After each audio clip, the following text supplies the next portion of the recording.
Good morning, good afternoon, good evening, whatever you might be watching this from. This is Soundmind International, and we're here to change your thinking. Now, welcome to the Soundmind series. In today's topic, we're going to be talking about the storms of life, taken from the book of Matthew, chapter 7, verse 25, and it reads, "And the rain descended, the floods came, and the wind blew and beat on that house, and it did not fall, for it was founded on the rock." What do we do when the storms of life beat on our houses? Do we become anxious? Do we panic like the rest of the world and hide away from the calamity and the test that the storms of life bring? Well, I'm here to encourage the lost sheep of the house of Israel, yes, you watching this, and ask you, what foundation have you been building on? Oh, Christ is solid, rock I stand. All of the ground is sinking sand. All of the ground is sinking sand. What do we do when the storms of life beat on our finances, beat on our businesses, beat on our families, beat on our health, beat on our ministries, beat on our education, and lastly, beat on our faith and our will to live? What do we do when all hope is lost? What umbrella are we using to shield against the storms of life? I'm not talking about a physical umbrella, because some of us, we put our trust and hope in our connections, in family, in friendships, in money, but all of that help becomes useless when you find yourself laying sick in a hospital bed, unable to breathe, or when you find yourself indebted and stuck in the prison of life. I'm not sure, not all, but some of us may be experiencing some form of turbulence or storms in our lives. What do? We need to remind ourselves of the promises of God.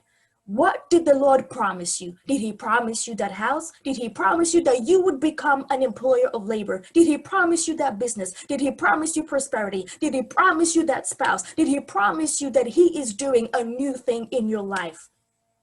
That being a believer is not a rosy, turbulence-free kingdom.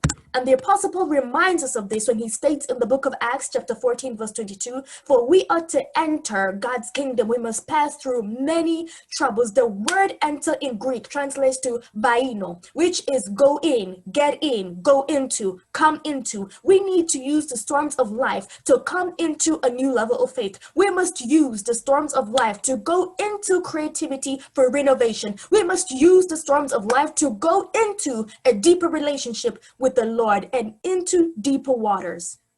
Oh, Christ the solid rock I stand. All of the ground is sinking sand. All of the ground is sinking sand. Instead of worrying about the storm that you have no control over, I'm sure there's some things that you could do.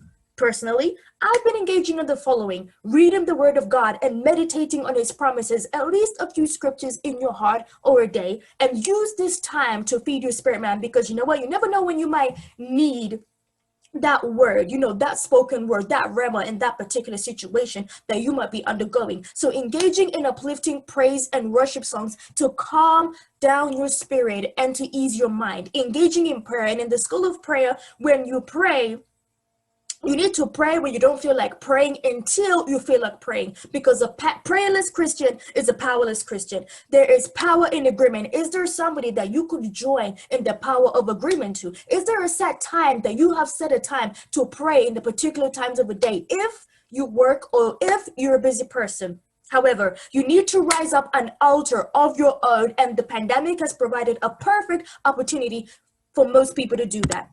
Plan in accordance to the plans of God. Many of the plans in a man's heart, many of the plans did we have, at the beginning of 2020, and many of the plans that some of us still have. So my question is to you: in the current storm that is coming, or most of us are already experiencing that turbulence, what are the plans that you have? And have you planned in accordance to the one whose time belongs in His hand?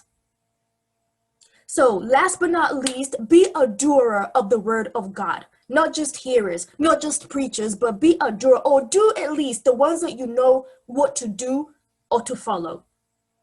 And last but not least, I'm sure if our own righteousness is complete and obedience, I'm sure God is faithful to fulfill and complete His own part. And I just want to leave you on this.